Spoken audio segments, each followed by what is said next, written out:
Hello students, this video is a summary of our first lesson in geometry, which is an intro to sort of geometry basic terms and objects.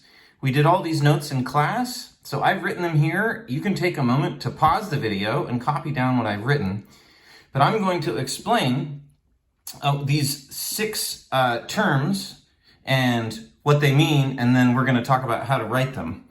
Now, the first three are called the three undefined objects. Undefined objects.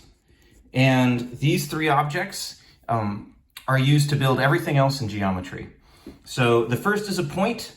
A point is an abstract idea. The point of this pen is at a position in space. I can't measure that position. A point is anywhere in space, but you cannot actually measure it. It has no dimension. It doesn't have width or length or diameter or anything like that. And usually in a diagram, we just represent it as a little dot. Now that dot has dimension. You could measure that, but we just have to represent it that way with an uppercase letter. This is point A, or sometimes you'll see lines that cross, and then the place where the lines intersect is a point, so we call that point C. A line is infinite in one direction, so it has length. In other words, a line goes on and on and on forever, and we represent that with arrows. It's infinite.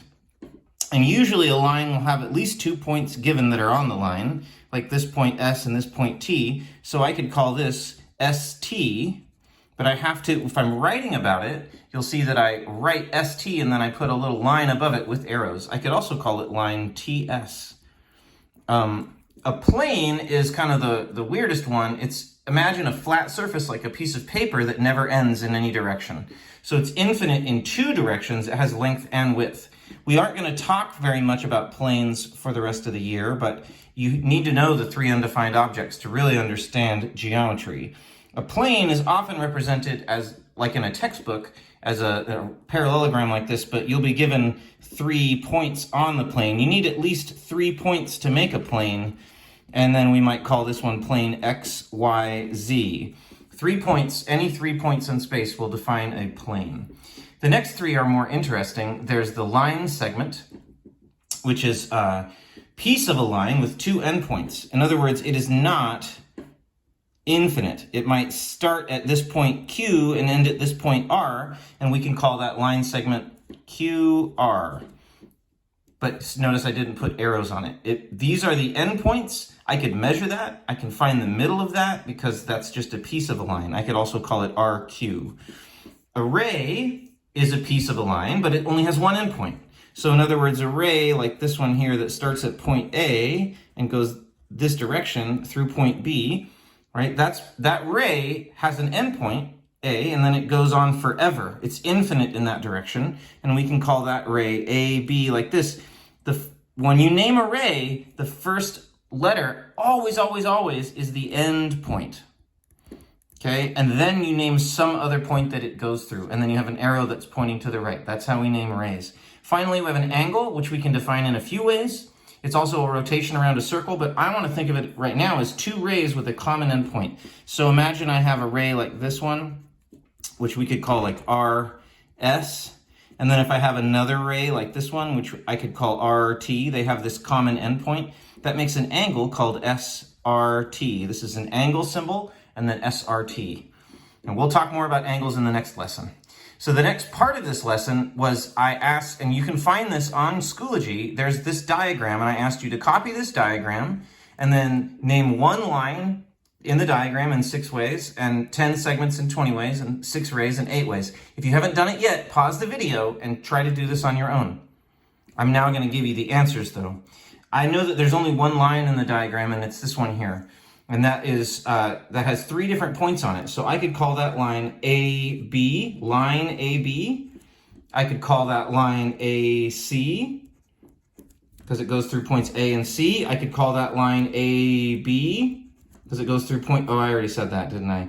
How about instead, let's call it BA, just using the same points but reversing them. We could call it CA, or then we could also call it line BC or line CB. So that's 6 different ways to name that same line.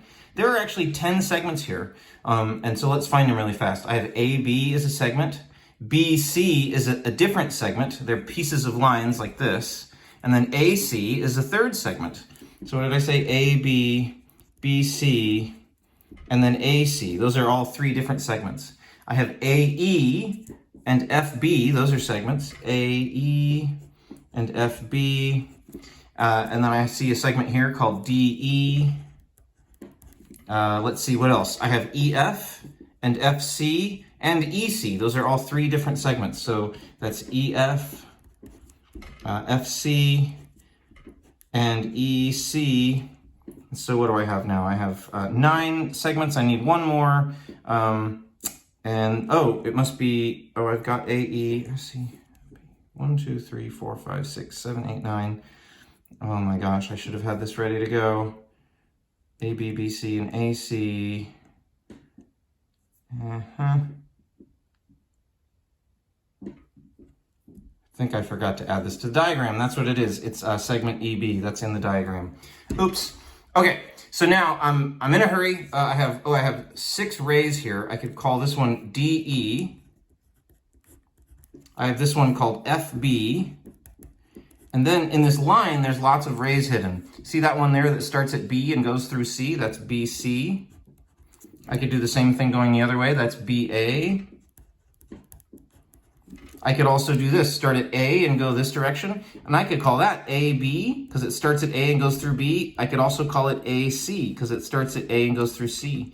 And then I can just do the same thing going this way. Call that CA, or I could call it CB.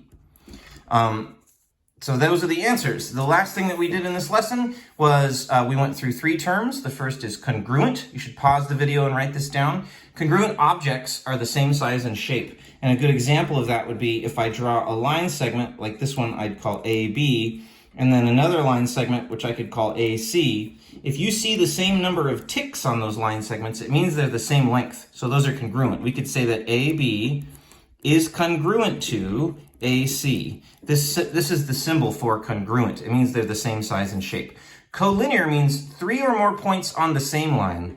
And so, because if I draw 2 points like these, call them like M and N, any 2 points are collinear. If I put another point up here though, that's not on the same line. I need to have a third point that's on the same line like this. So I could say that points M, P, and N are collinear because they're all on the same line.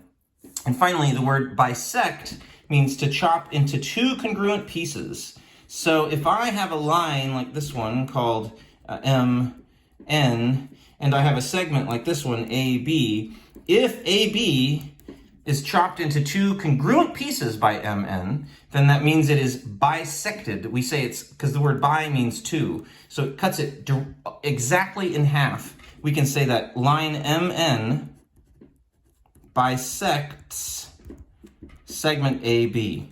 You should try to do the exit ticket. Good luck.